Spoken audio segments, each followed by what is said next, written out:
That's great. Well, do a little background on yourself. I know it's impressive. It's always impressive. I mean, whenever I hear you introduce yourself and who you are and what you've done, aside from your injury, which I think is Right. a vibrant part of your story, because as someone who's lost a leg in battle and still runs triathlons, I feel so underutilized as a human being I want to salute you just for that alone. But Daniel Gade, please introduce yourself. Yeah, sure. So I'm a 25-year servant of the Constitution. I enlisted in the Army when I was 17 years old, and I served in uniform for 25 years until I retired as a lieutenant colonel in 2017. And during my service, I had some wonderful, tremendous experiences, and I had some pretty dark experiences. So I served in combat as a leader of a tank company where I had about 120 soldiers working for me in a nice little nasty place called Ramadi, west of Baghdad, in 2004 and a few days of 2005. And I was wounded in action twice, decorated for valor. And the second time I was wounded was very serious. I ended up losing my right leg at the hip and spending a year in the hospital. But what's really interesting about that time is that in my DNA, and maybe it's something about me, I don't know, but my story is this, that every time I'm given an opportunity to take a turn or not, or to serve or not serve, I always go the direction of service. And so a boss of mine came to me while I was in the hospital. I was still in the intensive care unit, and he said, "Hey, Daniel, I said, absolutely, I'm done surfing. I got to get out of the Army. This losing a leg thing is no fun." And he said, "Are you really done serving?" And I said, "Absolutely not. I'm not done serving." And so he said, "Okay, do you want to stay in the Army?" And I said, "Yes, sir, I do." And so I decided right then that I was not going to let the enemy, my enemy, my battlefield enemy, determine when I got out of the Army, and I was going to do it on my own terms. So a year to the day after I got blown up, I started my master's degree at the University of Georgia. Hang on a second here. Do you really refer to yourself as being blown up? Oh yeah. I mean, it's a factual description of what happened. I know, but still, remember that day I got blown up? I mean, yeah. Well, I mean, that's actually a thing. So, and Okay. there were a couple of guys. By the way, there were 4 guys in the truck with me, 1 Iraqi interpreter and 3 Americans, and I'm in contact with 2 of the 3 Americans, and nobody got killed. Oh my God. Fortunately, I almost died, but nobody else got hurt badly. So anyway, we all got blown up together. I got hurt. And anyway, do you have like a blown up day anniversary? Do you get all? Well, so we do actually. We celebrate something called Alive Day. And Okay. there's an HBO movie by the same title. It's not about me or anything, Right. but it's called Alive Day: Memories Back from Iraq or something like that. And it's really quite a good movie. It's very emotional, as you can imagine. But anyway, so I'm sure. So I spent a year and a half doing my master's degree at the University of Georgia in public policy, and I was I was going to go teach at West Point. That's what I always wanted to do. And so then I get a cold call from the White House personnel office. True story. I get a cold call from the White House saying, "Hey, this is the end of the Bush administration." They said, "We've had this problem with veterans care at Walter Reed or active duty military care at Walter Reed. Can you come help us?" And I said, "Yes, I can." So I ended up working for a little over a year as a White House domestic policy advisor, doing veterans policy, military health care, and national level disability policy for the Bush administration. And then I went back to University of Georgia to get my PhD. And that took 3 years. And then my PhD is basically in veterans policy or economic policy. Okay. And then I went to West Point and I taught there for 6 years. And then, after that, I was given an opportunity again. When you talk about serve or don't serve, I was given an opportunity. I was called from White House personnel, and they said, "Hey, the Trump administration is needing good political appointees. Would you be willing to work for President Trump?" And I said, "Absolutely, I will." So I went to DC and I worked at the U.S. Department of Labor for about 15 months as a political appointee in a position where I was working on veterans policy related to employment primarily. And then and now I'm back in academia. I'm a professor at American University in DC, and that's a lot of fun too. So the reason all that is interesting, I think, from a political point of view, is this: that basically I view this race as an extension of my military service, because the oath that an Army officer takes is the same oath as a senator takes. And so this is our official campaign motto is same oath, new mission. Our unofficial campaign motto is I can't even say it. It does not take two legs to kick ass in Washington. So there you go, Chris. You're welcome. I think you said that on my radio show one day, and I thought it was it was a great line. I mean, for politically speaking, to turn part of your amazing story. It's not like I can say that without any partisanship whatsoever. I mean, getting blown up in the battlefield, not succumbing to injuries, mentally, emotionally, physically is an extraordinary achievement in its own. But then to go back and get a master's and a PhD and teach, and then to take up the call to your country again in administration, and now you're running for the U.S. Senate. I think it's just a frame on who you are, because you're new to the political game. Right. And I think the narrative coming out of the gate for you going into this election cycle was very important. It's important for any political candidate to do. Everybody knows that, especially when you're up against a well-known political figure in Mark Warner. But let's jump into the questions if we can, and we'll see if we have nothing on the chat box right now. I hope you have a whole bunch. And again, for those of you who are watching on Facebook or watching this on the YouTube channel when it comes out, contact the Daniel Gade for U.S. Senate campaign, or you can leave your comments in the Facebook post itself. Let's talk jobs in the economy out of the gate. Yeah. Big numbers last month, 2.5 million employee jobs back from this coronavirus pandemic. And obviously probably that much, I guess I would say at least that, and if not half again, more. So probably in the order of 3.5, 4 million jobs in June coming back, and a lot more in July when those unemployment checks run out. What are you seeing in the economy and the jobs when you're out there on the campaign trail? Well, first off, every job is critical. Every job is vital certainly to the person who holds the job. And so, So for those people who have suffered through this by losing income, losing their job, losing I've seen this in veterans world a lot, where people lose a sense of identity when they lose their job. So, and that's really scary, and it's really traumatic. So it's been super to watch the economy begin to grow, and it looks like, hopefully we'll get that V-shaped recovery we've been looking for. So to the folks who are getting their job and are looking to get back to their job, I salute you. I'm grateful that is turning around for you. And broadly though, it's clear to me that, obviously this is a dangerous disease. There are 110 or 120,000 dead Americans because of this disease.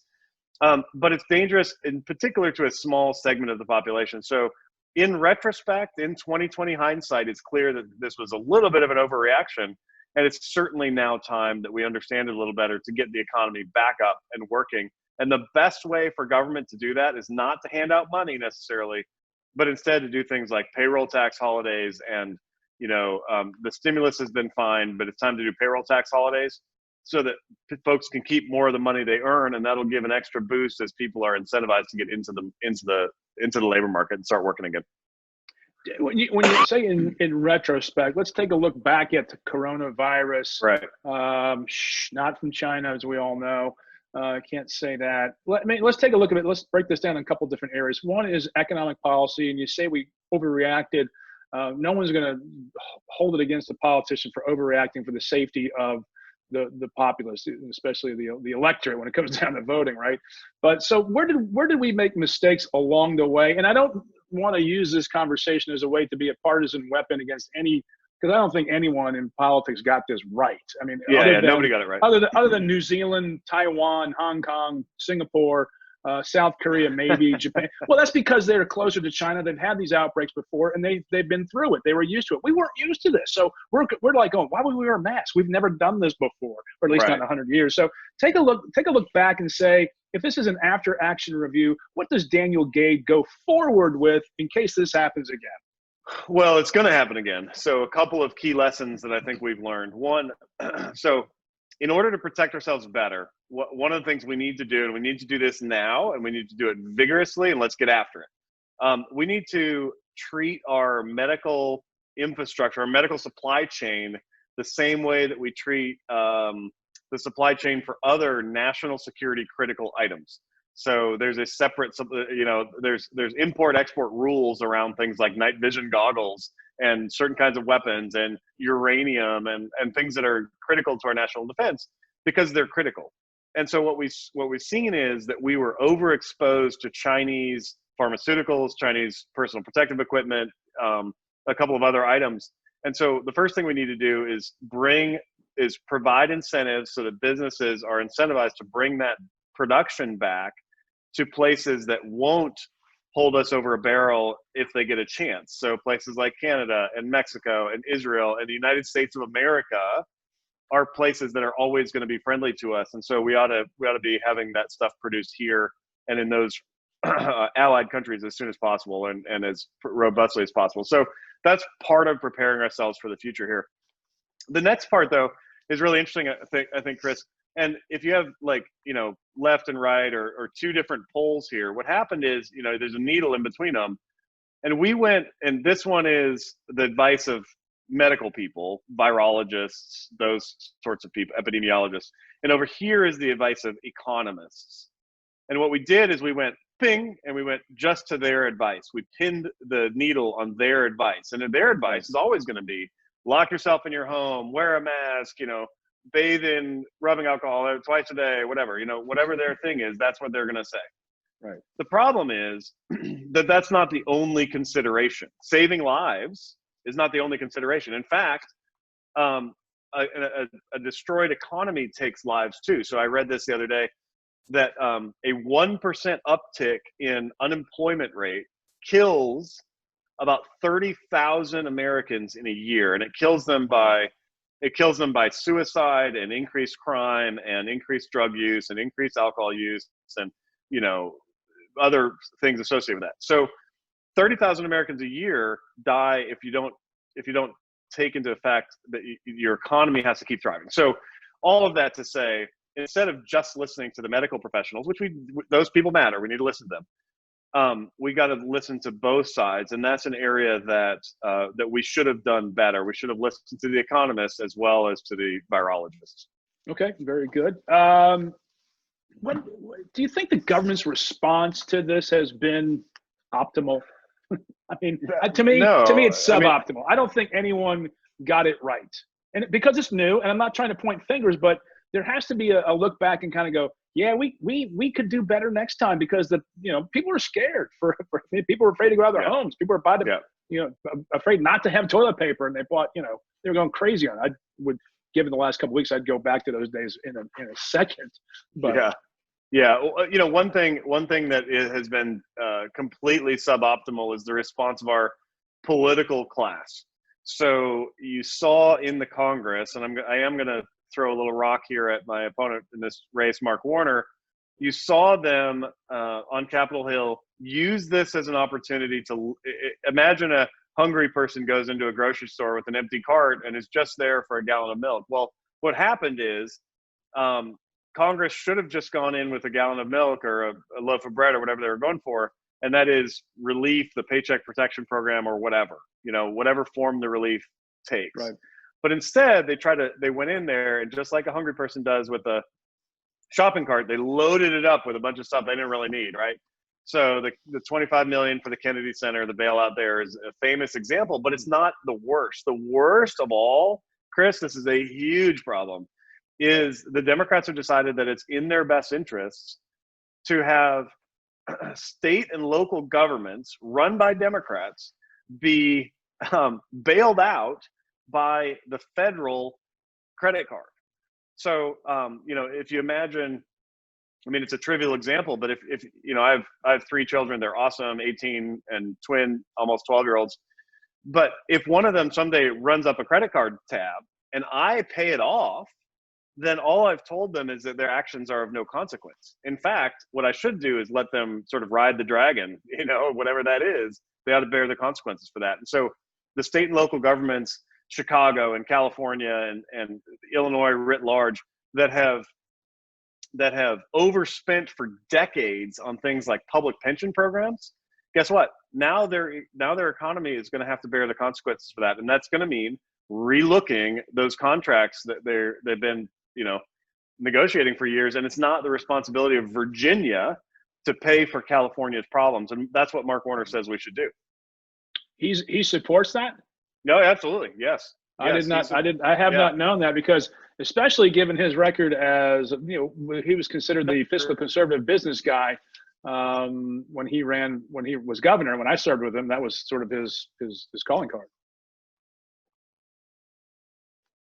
Hope we didn't lose you there. Yeah, but potentially as governor he was, and he tried that in the Senate for about the first 2 years. He was part of the Gang of 8 or Gang of 6 or whatever it was.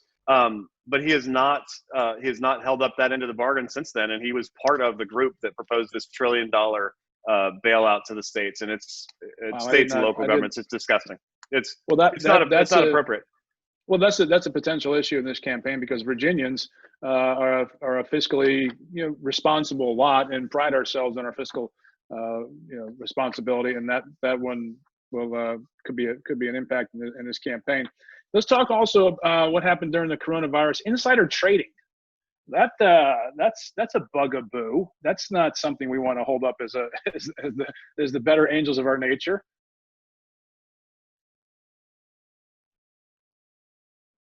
Hope we didn't lose you again. Okay. That's right. So, are you freezing up, or am I? I don't know which one. Can you hear me now, Chris? Yeah, I got you. Okay. I'm gonna get people in my house to turn off the TV that I think is streaming this. Kids. Okay, that should give us a little more power for our that connection. So where were we? So January 29th, the executive branch comes and they give a briefing to all the U.S. senators, whoever showed up, that offered to everybody, and said, hey, coronavirus is going to be terrible. We're going to shut down the economy. It's going to be awful. So 4 of them, immediately, at least 4 that we know of, leave that briefing, and the first 2, instead of making a call to how do we solve this problem or how to mitigate the effects, instead they make a call to stockbroker. And they unload a bunch of stock. Disaster. It's and now at least one Republican senator is under, I guess, some kind of federal investigation for this. Here's the problem: what they did, by and large, was totally legal. Now it's gross, it's immoral, but it's totally legal. And so what I've proposed as a remedy to this, and it's part of, well, I'll talk about it in a second, but as a remedy to this is something that extends what was passed in 2012 called the Stock Act, and what I've proposed is something called the SIT Act, the Stop Insider Trading Act, which would do simply this: it would require every member of Congress, when they're sworn in, to put all of their holdings in a blind trust, so there's a firewall between the person who is the member of Congress and the person who's managing the funds. And the reason for that is because these people get exposed to private information all the time. That's right. And it's information that you don't have and I don't have and nobody has except them. And so they can profit on that 3 or 4 days in advance of the rest of everybody finding out. And that's how people like Nancy Pelosi, who's been in government for like 50 years, is a zillionaire. And it's partially because she's been able to make a lot of money on her private knowledge. And so the SIT Act would stop that. And furthermore, it's part of a larger idea. And the larger idea is that what we need in Washington is servants and not masters, and people who want to have the best interests of the people at heart, instead of people who are there to serve themselves. And I think that's another stark contrast between myself and Senator Warner, is that he's been in politics, basically his entire life. Even his 10 years in the private sector was his time to take advantage of the information he had gotten and the connections he had made on Capitol Hill as a Senate staffer right before that. So that's not a completely apolitical time of his career timeline. So you think this is a problem of Washington, D.C. that's solvable? Yeah. That's just the way things have been done. We're just going to let this happen, and now it's just time to end the practice and really safeguard them from not knowing whether they've broken the trust of the people or not. I mean, sometimes you get like you said, you could be possibly aware of something and make a decision and it not have anything to do with what you were working on, or you could not be in knowledge of, but the assumption could be that you should have known. And I think we need to get back to, Right. you should know these things, and it's okay to put these things in a blind trust and just get it out of the people's perception, because we need to rebuild trust in this country more than anything else. Yeah, yeah. Is there anybody out there, of however many people are watching this, is there anybody out there who says, oh yeah, I trust government to do the right thing. I trust my public officials to do the right thing. If you're out there, I have a bridge to sell you, actually. There's no, there's so few people in Washington, D.C. who are trustworthy that it's time to send people there who've demonstrated by a lifetime of living that they are trustworthy. And that's my goal in this race, is to earn the trust of the people of Virginia. Republicans, yes, of course, but independents and Democrats too. I want them to see my lifetime of service and say, yes, he can represent us. We will give him that honor. Well, let's talk about veterans issues, since that's a part of your background, and of course you're obviously well versed since you have advanced degrees in veterans issues. And Virginia is home to hundreds of thousands of veterans and their families. What are you seeing as the frontline issues for veterans that you want to tackle as United States Senator Daniel Gade? Yeah, so the first and most important, I think it was Ronald Reagan who said the best welfare program, or the best program to help people have a life, is a job. And so for veterans, particularly those who are just transitioning, or those who are later in life, you often have another transition when you're in your 50s. Maybe you go from whatever you're doing for the first 30 years and to some other thing for the remainder of your working career. For people at points of transition, they're vulnerable to making suboptimal choices, right? Or to making bad choices. And so to the maximum extent possible, the government has an obligation, and it's a moral obligation, actually, particularly as people leave military service, to train them into their next career. So I always use the analogy of a sword, right? Before somebody goes in the military, they are a productive plow. And then we bring them in and we take them to basic training. We beat them into a sword, and then we use that sword for our own national purposes. And then at the end of their service, we have an obligation, a moral one, to take that sword, even if, like my sword, even if it's dented up and broken a little bit and kind of scratched, we have an obligation to recreate it into a productive plow. So our first focus should be on helping veterans find jobs, recreating themselves to where they are employable in a civilian context, and then helping them get placed in those jobs, because then they can stand up on their own 2 feet. And I only have 1 foot, so I can only stand on 1 foot. But how often do you run into that? Oh, that's right. I only have one leg. Pretty often. What did I say the other? My wife and I crack jokes about that sometimes. But anyway, so I said something like I got off on the wrong foot with somebody, and I was like, well, I'm glad that saying at least matches, because I didn't get off on the wrong feet because I only have 1 foot. Aha. And she's like, okay, I heard it before. But anyway, so help them stand up on their own 2 feet and thrive, and then they can provide for their own families. Then they'll have the dignity and self-worth that comes from a job, instead of being dependent on government, because there's way too much chance of people being dependent on government. And of course, veterans, there's disability payments that are available to people who are seriously injured, and that's totally appropriate. There's health care available to people whose health conditions are related to their military service, and that health care should be low or no cost. It should be accessible. It should be high quality. And so that's something that I care about deeply as well. But I think jobs are first, and then those other benefits come, after or during the process of finding somebody a job. Do we have that same moral obligation to the people that we have educated throughout their K through 12 lives, who have, through whatever suboptimal choice they've made or has been put upon them, to engage with them, to make them useful members of society again? And where do you draw that line? And can you draw that line? Because we've gone through a terrible pandemic in which we are funneling out trillions of dollars that heretofore would have been unthinkable from a fiscal standpoint. Now it's like, well, yeah, we've already done it, so you might as well make some use out of the new programs. Is this a paradigm shift in social services as well, taking your concept and your construct around veterans issues?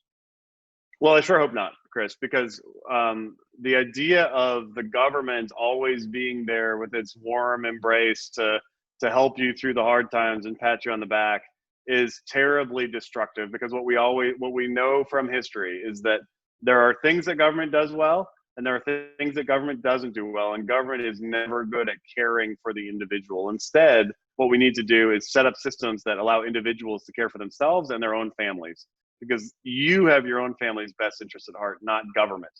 Right. So, whether there's a moral obligation to every citizen, I'd say no, not at the same level as there is to those who fight our nation's wars. So, uh,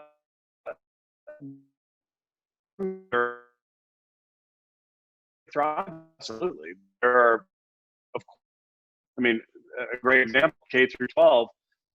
To the extent possible, we ought to be helping get education decisions made at the lowest possible level where families actually are, so that they can thrive on their own terms. I think it's really, really important. So I was thinking about this today, and I was exercising today. I was thinking about, should we go to a draft of some sort, or national service model that creates more of the, as you've done in your life, giving back? Is there a way to do that now with this new paradigm that we're in? And it's like, we can do anything we want to because the whole thing is called off before. Yeah, it's that's a thorny question that comes up a lot. There are some people who've called for mandatory national service, and I'm pretty libertarian, and I don't think you should be forced to serve anybody that you don't want to serve.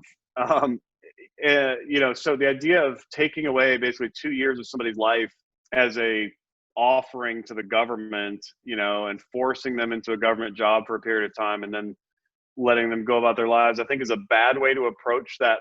The goal is good. The way to approach it is not good. Okay. Again, not forcing them to, but say, I think,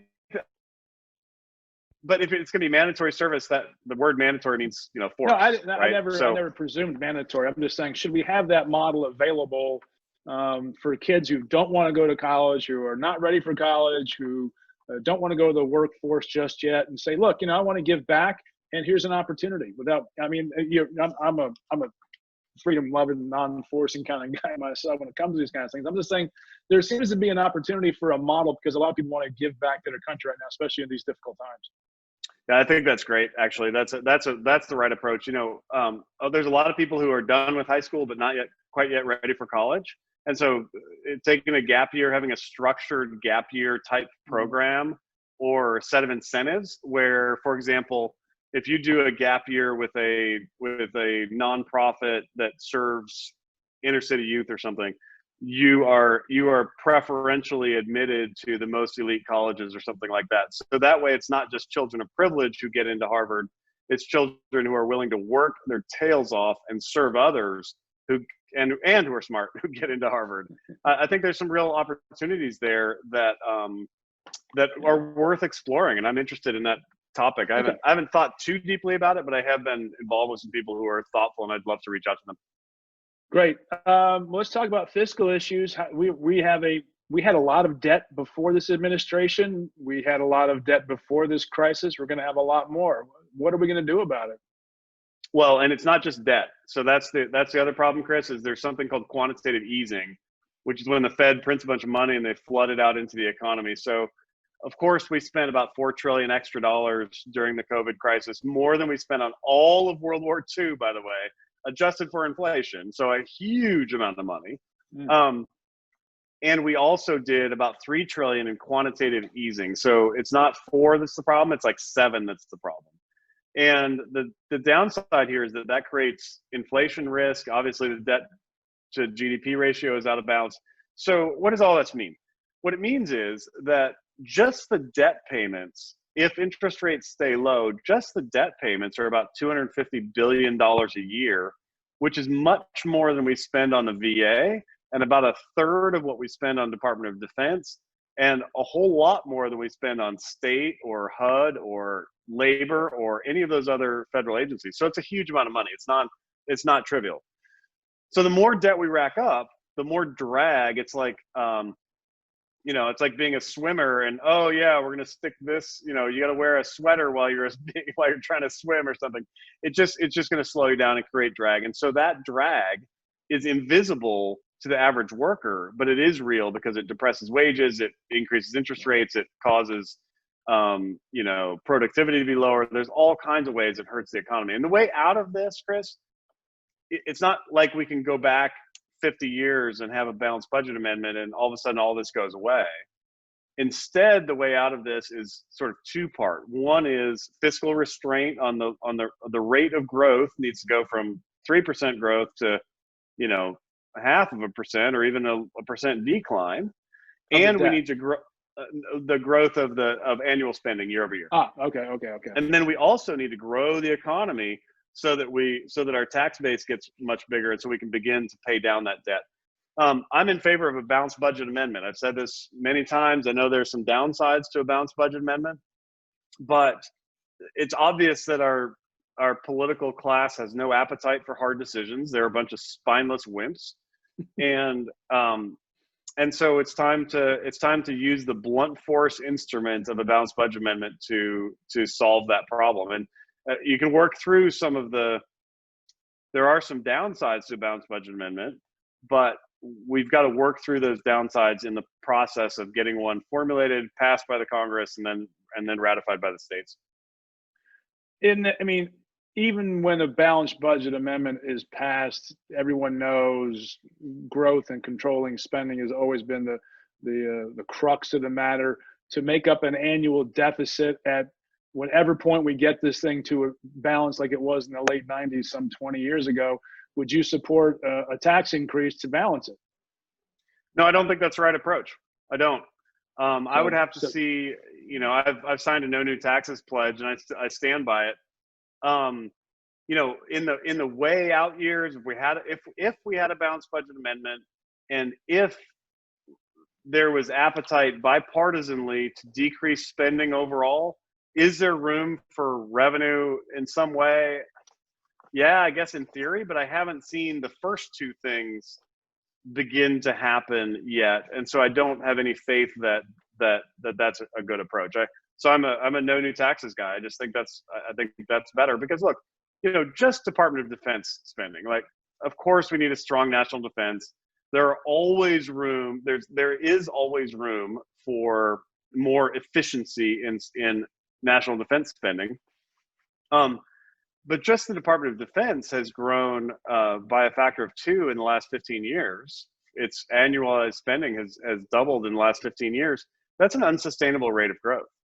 So we don't have a taxation problem. I think we just have a spending problem, and it's bipartisan and it's top to bottom. And if you ask me if there's an area in which I would critique the president, I think the one that I would critique him in first is the issue, or the main critique of the president is that he signed into law $1 trillion budget deficits before there was a crisis.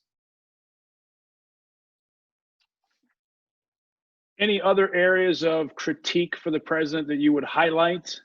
I'm sure we all have our moments where you kind of go, oh, I wish he wouldn't have tweeted that out.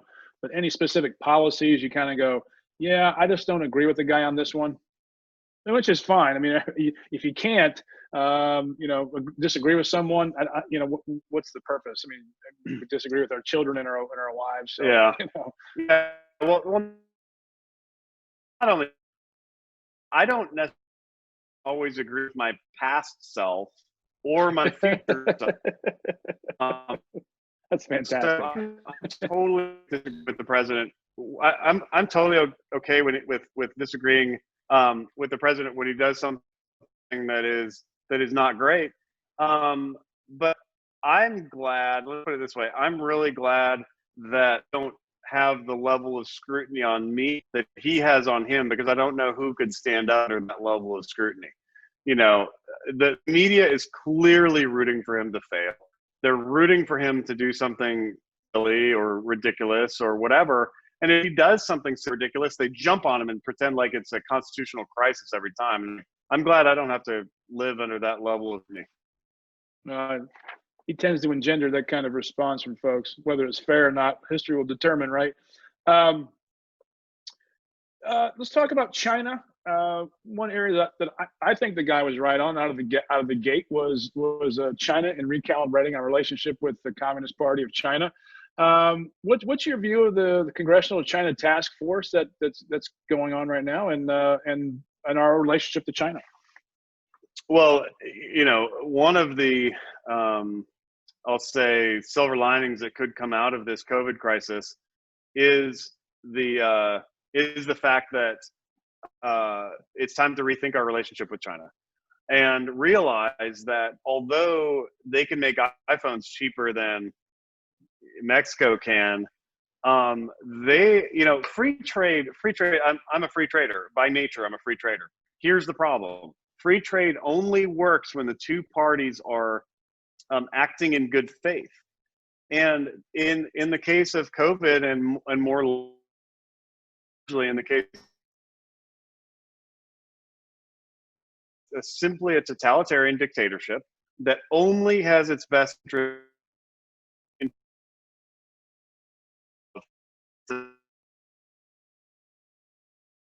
up as an adversary to us. So I'm interested to see what this China Task Force comes out with, but it clearly needs to address a couple things. One, how did the COVID crisis happen? Two, how can we protect our own supply chains from exposure to that kind of risk, particularly our pharmaceutical and protective equipment supply chains? Three, how do we prevent intellectual theft from the Chinese?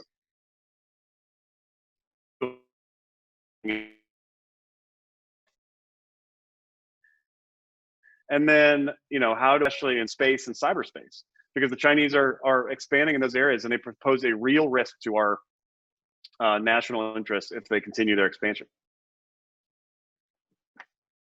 Is there a danger in overstepping this recalibration and creating a too cold of a war? I think we're going to have a consumer Cold War at a minimum coming up. I think consumers are going to go, it's not going to buy from China this year. Sorry, fellas.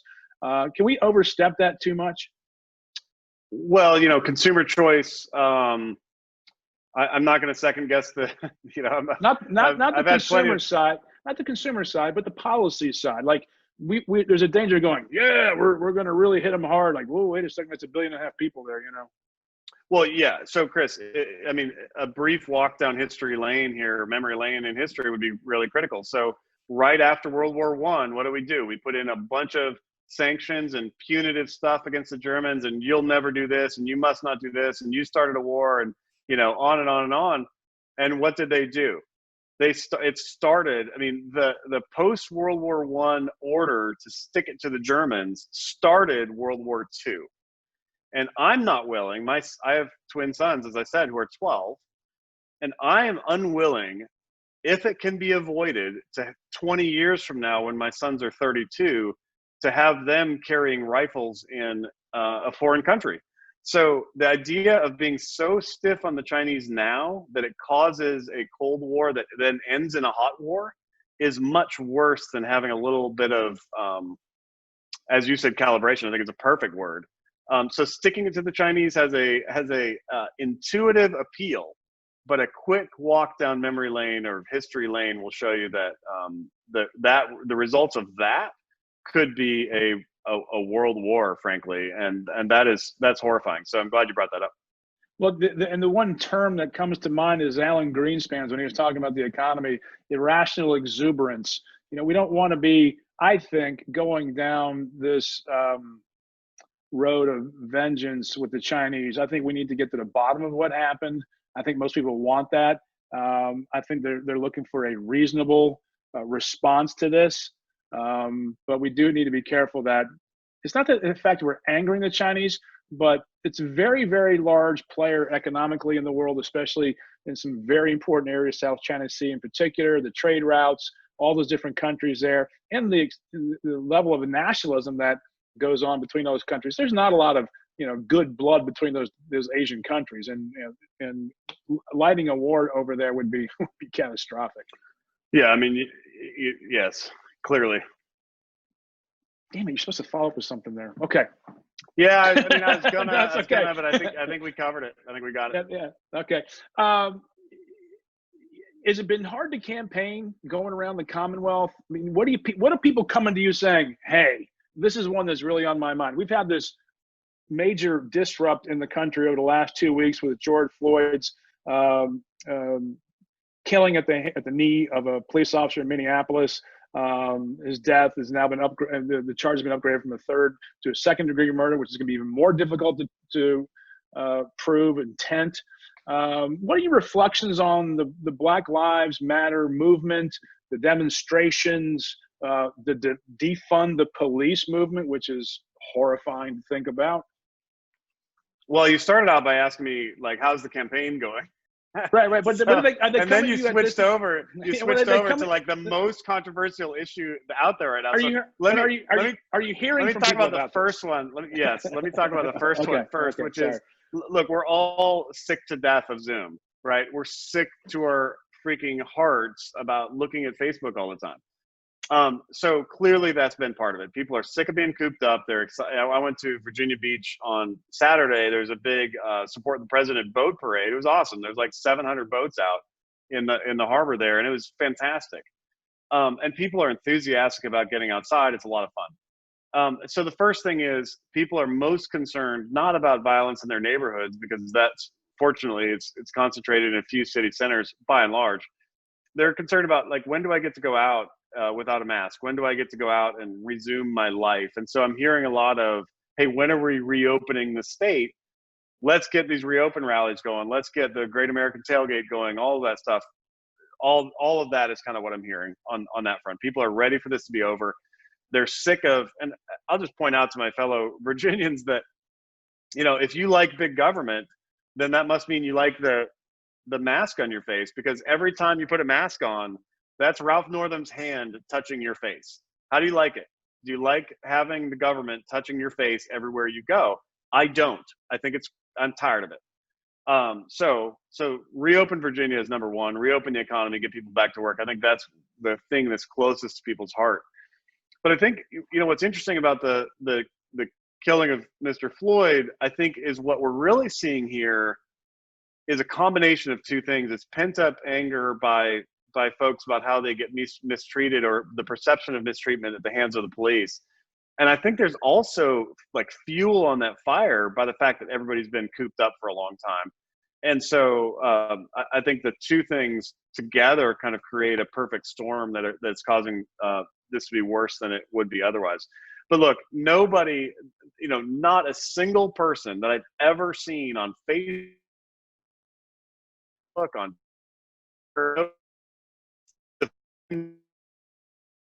happened to George Floyd. That was terrible. It was horrific. I've watched it. It made me sick to my stomach, and I've been in the presence of dead, dying, and wounded people in the course of my work, and that killing was terribly disturbing.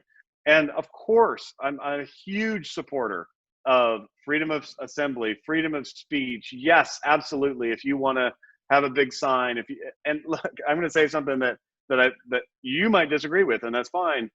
I'm okay with people burning the American flag. Actually, I think it's gross. I hope they won't do it. I don't like it when they do it, but I know it's an act of political speech, and I'm a free speech absolutist. I believe that much in our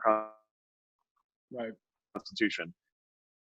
While my flag be burned, all my is the deep those people. The good is what I mean. But what's not to the good is taking a rock and throwing it through a window, or hitting a cop or whatever. That's not right. It's the wrong approach, and it's going to cause even more suffering in communities than occurring. And this idea, the defund the police idea, is so obscene, because if you defund the police, the people who are going to suffer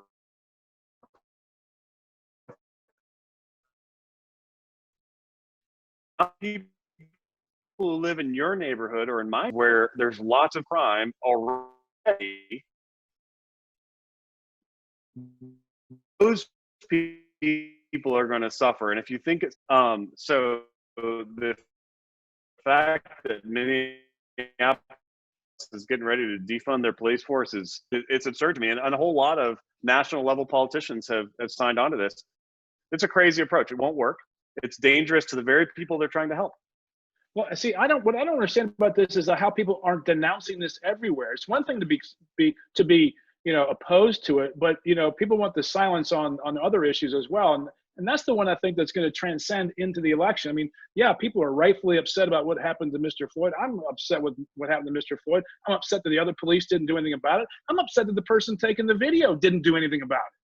Right? We have this dehumanization going on. I'm like, wait a second, who's going to stand up for the guy who's obviously getting killed, but you're videotaping it, but you don't do anything about it? Well, what are you supposed to do, though? Like, if you go and get off him.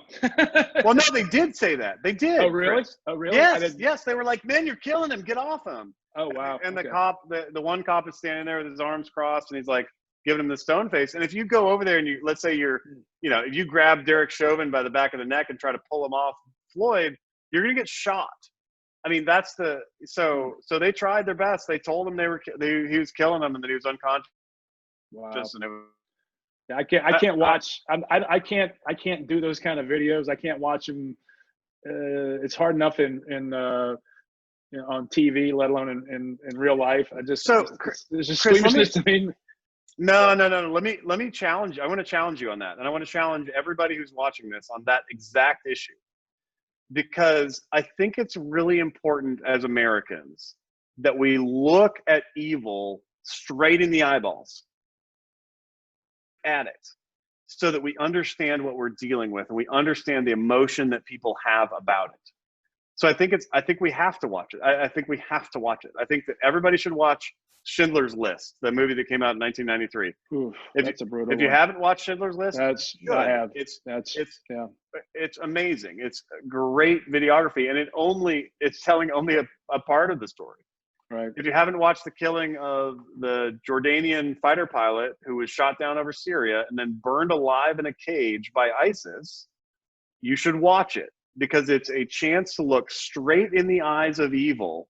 And then you understand what people like me, military service people whose job it is to look in the eyes of evil, now you understand what that looks like. And then from a public policy point of view, now you can understand the rage and the anger that people are experiencing. And I feel it, man. I feel it because I watched the video and I understand. Yeah, I've seen a little bit of it. I haven't watched the whole thing. I'm like, oh, I can't believe this is actually happening. I mean, I was so distraught and having had. It's very personal for a lot of people, and disturbing on a lot of levels, and raw. It's just so raw that goes on. And then there's our dog right now. Nothing like zooming home, right? Yeah, exactly. How do we bridge the racial divide in this country? Because universally everyone's upset by this thing, and it seems like we're still divided over it as being used to divide us. I find that disturbing. And people say they're upset about it and they want it to change, but what do you change? I mean, what do you tangibly go, here is a data point we can change, that we go, oh, we've done it. Here, let's flip that switch. I don't think it's that easy. No, there's no switch. Sadly, there's no switch. I mean, there might be a dial, but there's no switch. And some ways that we can affect the dial, we can continue on the path of criminal justice reform, because people who are thrown in jail for minor drug offenses and things, they go in jail. And even if you're in jail for a month or 6 months or whatever, a short period of time, you come out a harder person and you come back with lower employment prospects. And that just creates a runaway snowball. So I'm in favor of criminal justice reform. I'm in favor of holding police accountable. You know, if you're going to wear a badge, if you're going to carry a gun on behalf of society, soldier, police officer, other public safety professional, if you're going to carry a gun and a badge on behalf of society, you bear part of the responsibility for that. The society bears part and you bear part, and the standard must be very high. I'd be thrilled to pay individual police officers more and give them better training and have have high quality people continue to be attracted to police forces. I think that's going to be what I can't understand about this defund the police movement is, like, if a public school teacher screws up or molests a child, they don't say defund the schools. They say, oh, we Defund the need more schools. funding. Right. They say we need more funding. So when I pulled back from that video and when I saw the reaction to it and how cold it was, it reminded me of when I was in Dachau about a year and a half ago. And it wasn't, people said, oh, what was it like? Was it grisly? Was it brutal? Because I didn't see the George Floyd murder as being brutal. I saw it of the lack of humanity. And that's the same, and there's that feeling, it gives me chills to think about it. When I was in Dachau, I didn't feel humanity. I felt nothing. And that was the absence of humanity, the absence of God, if you will, that chilled me to my core. I'm like, how do you not feel this? Yeah. And I don't know how to change that and to get people to go, how do you convey that to someone and they go, oh, they get it, or we've turned this corner and it's better because of X and here's a data point or a metric that we can go, we did that, there's no plant the flag moment. I think I used to have a boss who used to always talking about walking a mile in other people's shoes. And I think it's really important to walk a mile in other people's shoes. I do not face, obviously, I'm a white guy, Danish descent. I'm just a white guy. Right. And I live in a nice neighborhood and I don't drive a nice car. It's a Honda Civic, but whatever. I drive a nice car. Yeah, I got you. So I don't ever leave the house feeling like I'm going to be discriminated against based on the color of my skin. But you know what I do face discrimination on sometimes, Chris? I face discrimination on the basis of disability. So I used to, for many years, I wore a prosthetic. I don't anymore because I just decided I wasn't as comfortable as I needed to be and whatever. But for many years, I wore a prosthetic. And so I would use a Segway sometimes to get around. And I would get routinely mocked as if I was lazy for driving around on a Segway, even though the reason I was on a Segway was because it was the best mobility solution for me. And I've had for a blown up veteran. Yeah, exactly. And I've had that kind of thing happen to me a lot. And so I've been able to walk a little bit of a mile in the shoes of people who've been discriminated against. And it's heartrending. But on the other hand, most people, once they find out I'm a veteran, they see my Purple Heart pin or whatever, and they say, oh, he's a veteran, then they're like going out of their way to thank me for my service and sacrifice and all that. So it's almost like reverse discrimination in the sense like it's like pumping me up artificially based on something that's not relevant instead of putting me down artificially instead of something that's not relevant. So it balances out for me. But for your average, African-American man, it doesn't ever balance out. It's always you're feeling like you're being discriminated against. There's no escape from that. There's no escape. And so I get it, man. I understand. And I my heart breaks for people who feel like their society has failed them. And it horrifies me. Yeah. We've had a different group of young men than most that lived in our house for years and would spent an inordinate amount of nights in our house, and we loved having them. And probably a dozen, 15, young African American men. They're close to mid-20s, and we would have big breakfasts at the kitchen counter, and they loved it, pancakes and bacon and eggs, and this is great. They spent the night, they're playing video games and yucking it up and having a great time. But then when the dust settles, you start hearing these stories about what it's really like. Your heart breaks for these kids, and I don't know how you unbreak that. Yeah. I don't know. Chris, other than what we can do as white people you have a big voice on the radio. I have a big voice as a public policy guy. What we can do as white people who are in this world is we can constantly fight for justice. We can constantly set up systems that are as fair as possible for everybody, and that let each individual stand in front of the law, stand in front of God and in front of the law and in front of their fellow man as individuals and not as members of groups, because if you're judged as an individual, then what you are judged on is the content of your character to turn a phrase, you know? Right. And I think that we can fight for that, and we shouldn't be shy about fighting on behalf of people who are suffering. You know, the motto, I was not Special Forces, by the way, but the motto of Special Forces is De Oppresso Liber, which means, I probably mispronounced it, but it means to free the oppressed. And I think that our goal in public policy should be to free the oppressed, to stand up for those who can't stand up for themselves, to empower veterans and minorities and women and all these people who are suffering in society. We ought to be able to create systems to allow them to thrive on their own terms and without undue discrimination. And so let's do that, man. Let's be the party. Let's get the Republican Party back to where we're the party who's doing that and not the party who is standing in the way of that. Well, we'll come to that hopefully after the nomination. We'll come back to that because there's a lot of issues that I think the Republican Party has to do a much better job at least competing on the field of policy and ideas with the Democrats, especially when it comes to immigration issues. Yeah. Gay, lesbian, transgender issues. The brand is not strong there, and getting the votes that not just to win, but to what the Republican Party, I think, used to stand for, at least its creed stands for. And I think that's something that Republicans shouldn't shy away from because it's not shying away from them. Right. I mean, let's compete on. I'm excited about this. I'll compete on education. I'll compete on healthcare.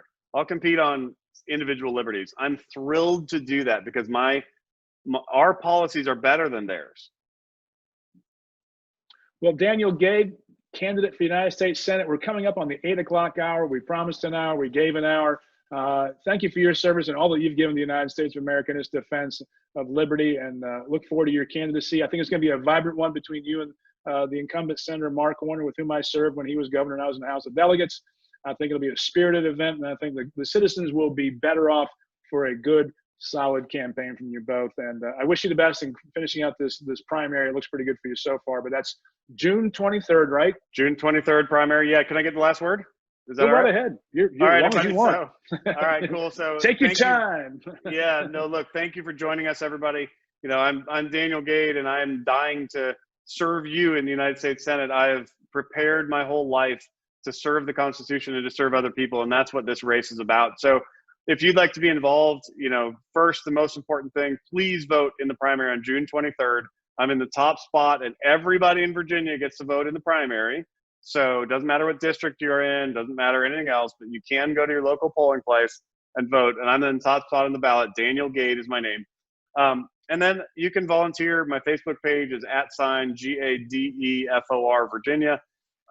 You can volunteer, you can sign up, you can follow my campaign. I feel very confident that I'm going to win this primary, and then I'm the one to go up against Mark Warner. And I'm excited about standing up for our shared conservative values. So I deeply appreciate this chance to be on your show, Chris. Thanks for being my friend, and let's do this more often.